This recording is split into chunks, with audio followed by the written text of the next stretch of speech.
Hello la team Physiobelle, j'espère que vous allez bien. Je vais vous parler aujourd'hui de la théorie des petits pas et comment se sortir de ce sentiment d'être submergé.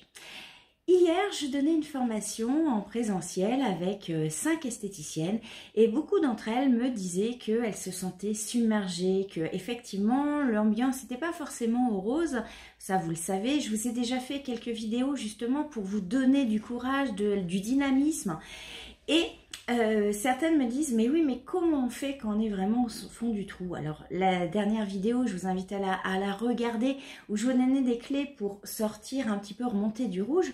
Mais là, elle se disait, je n'ai pas d'énergie, je me sens submergée, je ne sais pas par où commencer. Et oui, quand on se sent submergé, quand on se sent vraiment la montagne à gravir et en fait, pas l'énergie pour l'attaquer, déjà la première chose, c'est ce que je lui ai dit, c'est de rester dans sa zone de confort.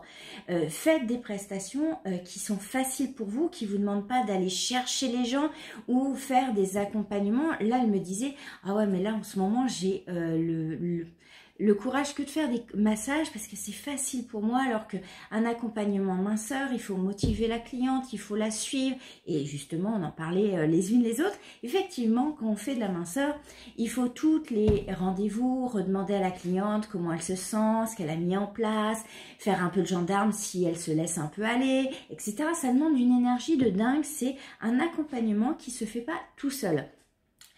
Et effectivement, bon, cette esthéticienne, sa zone de confort, c'est sa zone de sécurité, c'est les massages. Donc en fait, elle a tout misé sur les massages parce qu'elle n'a pas l'énergie. Et c'est ce qu'il faut faire. Quand vous n'avez pas d'énergie, focalisez-vous sur des prestations qui vous est facile de faire, que vous avez une clientèle habituée. Alors faites-les venir par des offres soit attractives, soit en leur faisant un message personnalisé, comme je vous le disais dans la vidéo précédente. Mais concentrez-vous là-dessus. Ensuite, si vous avez une montagne à attaquer, la compta, une nouvelle activité, une nouvelle prestation à mettre en place, une communication, à aller chercher les gens, et je vous invite vraiment à défragmenter, c'est-à-dire à découper votre objectif en petits morceaux pour pas que vous dites, oh là là, mais là je dois faire les pubs Facebook, les posts, faire des vidéos, etc. Avant même d'avoir commencé, vous êtes épuisé et comme vous n'avez pas d'énergie, vous ne pouvez pas aller la chercher. Donc, la première chose à faire quand vous essayez d'avancer et que vous n'avez pas d'énergie, je vais vous dire, c'est de se reposer, mais vous allez me dire, non, j'ai pas le temps, c'est horrible en ce moment. Et du coup, décomposez votre tâche à faire et ok, c'est ok, vous voulez mettre en place une nouvelle prestation, la première chose, c'est de se dire, qu'est-ce qu'il va falloir faire? Ah, je dois faire des posts Facebook. Ok, quand je l'ai fait? Et quelle est la charge de posts qui m'est possible de faire avec mon énergie? Ah, je peux faire, allez, 1 ou 2 posts. Ah, mais au-delà de 3, ça... Donc, ok, j'en fais 2. Aujourd'hui, mon objectif, c'est de faire 2 posts. Point barre. Non, oui, mais je vais en faire 10 pour... Non, là, vous coupez votre objectif en petits pas. Parce que ça ne doit pas vous couper. Vous n'avez pas d'énergie. Donc, les tâches que vous faites, les activités, les choses que vous avez faites chaque jour pour votre objectif, c'est quelque chose qui ne va pas vous couper d'énergie. Donc, ça veut dire, si je dois faire 10 posts et que j'ai la force que d'en faire 2, après ça me coûte de l'énergie, et ça me fait 5 jours. Je vais faire mes posts sur 5 jours. Et c'est ok, vous vous respectez.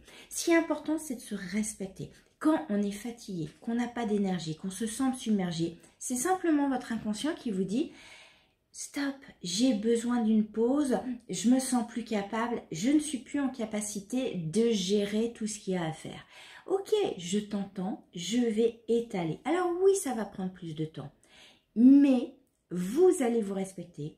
Du coup, vous allez avoir l'énergie qui remonte et vous allez repasser dans un cercle vertueux. Le souci, c'est qu'on est toujours en train de se forcer. Il faut être fort, il faut avancer, coûte que coûte, quoi qu'il en coûte à notre corps. Mais c'est nous Vous vous dites non à vous, vous vous dites non à votre bien-être, à votre harmonie. Et du coup, ça s'en ressent. Parce que quand on est fatigué, ben, on ne peut plus donner comme on le souhaiterait à nos clientes et à nos clients. Et donc, du coup, ben, eux, ils se sentent moins bien accueillis. Ils ont une expérience cliente moins bonne. Et moralité, ben, il faut, oh, bah ouais, mais là, est-ce que je vais revenir ou pas? Alors que si vous êtes en forme, ils vont trouver l'expérience magique, extraordinaire, ils vont avoir envie de la reproduire. Donc c'est vraiment important de là le submerger. Ça veut dire que votre cerveau il a besoin d'une pause. Donc je t'écoute, je vais mettre en place des petites choses et par contre je vais me mettre en mode automatique sur les prestations où je suis en sécurité, que je suis en confort, ça ne me demande pas d'énergie. Et là, je vais prendre ces prochains jours que des prestations comme ça parce que je ne suis pas en capacité de faire autre chose. Et aussi, planifiez-vous du repos. Si personnellement vous êtes fatigué, allez vous coucher à 21h. Combien j'entends d'esthéticiennes dire « Ah mais non, je ne vais pas me coucher à 21h comme les poules ou à 22h. Moi, je veux passer du temps avec mon mari. » Mais est-ce que c'est vraiment passer du temps avec son mari ou avec sa conjointe d'être sur le canapé à regarder la télé sans se parler? C'est une présence, mais honnêtement, on ne passe pas du temps, on n'échange pas, etc. Donc peut-être que les 2 prochains jours, allez se coucher vraiment quand le corps en a besoin pour refaire une nuit de sommeil correcte et même se réveiller à 5 h du matin, mais vous aurez dormi avant minuit, vous aurez rechargé vos batteries. Donc, et vous me dites, ah oui, mais je ne vais pas voir mon conjoint ou ma conjointe, mais honnêtement, si vous n'avez pas des moments ensemble où vous discutez, vous échangez, ce ne sont pas vraiment des moments ensemble, c'est des moments côte-côte, c'est de la colocation. Mais il n'y a pas d'échange, donc allez vous reposer plutôt. Et comme ça, vous allez plus vite revenir dans votre relation avec votre conjoint, avec vos clientes, voilà. Donc c'est vraiment important de s'accorder du temps, de prendre, de se respecter. Mettez le respect de vous-même au centre de votre vie. Vous respectez vos clientes, mais à force de vous épuiser, à force de vous sentir submergé, d'aller toujours plus fort, plus loin, vous ne allez pas vous respecter ni respecter vos clientes et vos clients, tout simplement parce que vous ne serez plus en capacité de leur donner la prestation la plus belle et la plus magique qui soit. Donc, aujourd'hui, le focus, c'est où je peux prendre du repos. Quel est le petit pas qui ne me coûte pas d'énergie pour avancer sur mes projets tout en me respectant soi-même? Je vous invite à écrire vos commentaires si ça vous inspire et n'oubliez pas de liker et de partager mes vidéos si ça vous fait du bien. Je vous retrouve très vite dans une autre vidéo. À très vite les amis.